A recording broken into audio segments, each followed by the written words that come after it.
आप हिंदी भाषा छाई आंगणापणी फलवा हाँ ठीक है ते दूसरी भाषा का दिन वे इन शब्द यूज कर कि जो वो एक हिसाब से ये पर तो हो लेकिन आपक भाषा में वो शब्द छेंचे लेकिन क्या और अर्थ बता भाई मैंने ये कोनो लुटे हुआ मैं दूसरे देश का आदमी हूँ मैंने इसको लोटा बोला अब भ्रम कहाँ है पता मैंने लोटा बोला मैं दूसरी भाषा का आदमी हूँ और मेरी भाषा में लोटा का मतलब ये है भ्रम क्यों हो रहा है क्योंकि आपने लोटा का मतलब वो समझा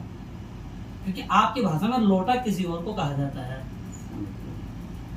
तो ये आप जब मान्यता ही है ना तो मान्यता में आप इसको चाहे शिव मानो चाहे विष्णु मानो चाहे कुछ मानो भाई शिव जी को आपने भी नहीं देखा है और जो शिव जी के अस्तित्व को नकार रहा है उसने भी नहीं देखा है जब दोनों ने नहीं देखा है तो कौन तय करेगा कि ये शिव जी है या नहीं है भाई शिव जी को नकारने के लिए शिव जी की पहचान करना आवश्यक है भाई जय शिव जी तक पछोड़ने वाल हुई तो बोलना कि शिव जी नीचे सही बात है तो तब तो पूछा ये नीचे पे शिव जी क्या है तब वो बताएगा कि वो है तो जब अगर जब तक प्रश्न का उत्तर नहीं मिलता तो जब उसको भी नहीं पता कि ये शिव नहीं है और आपको भी नहीं है तो तब तक आपने शिव माना उसने नहीं माना तो मान्यता में कहाँ बाधा आ रही है तो अगर जिस चीज की सत्ता से किसी व्यक्ति को कोई लाभ हो रहा है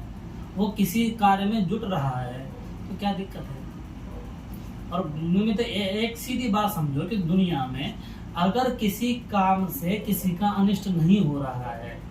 और करने वाले को लाभ मिल रहा है तो ऐसा कार्य कहीं से भी अपराध नहीं है भाई भगवान के मानने से लोगों के अंदर सद्गुण आ रहे हैं अहंकार से छूट हो रही है तो भाई उसके किसी शक्ति को भगवान मानने में क्या दिक्कत है वो माने भगवान और जो ये कह रहे हैं कि भैया भगवान नहीं है उनकी बुद्धि खराब है भैया क्यों उनके पीछे पड़े हुए हैं वो इससे अच्छा अपना कुछ काम कर ले मैं भगवान मानूं चाहे न मानूं इससे अगर कहीं अनिष्ट हो रहा है समाज का तब तो आप मुझको समझाने आओ अगर कहीं अनिष्ट नहीं हो रहा है तो क्यों मुझे समझाने आ रहे हो इससे अच्छा आप भी अपना मार्ग चुने लोगों को किसी कार्य में लगाएं भाई मैं कोई अपराध तो नहीं कर रहा हूँ ना अगर अपराध कर रहा हूँ तो आप मुझे समझाया नहीं तो इस स्तर तक भारत की संस्कृति खंडन मंडन की रही है आप सिर्फ किसी को ये नहीं कह सकते कि तू खराब है आपको बताने भी पड़ेगा कि मैं कैसे खराब हूँ अगर आप कह रहे हो कि भगवान नहीं है तो आप मैं जो जिस आधार पर भगवान की सत्ता को स्वीकार कर रहा हूँ आप उस चीज को मना कीजिए मैं मानूँ ना तब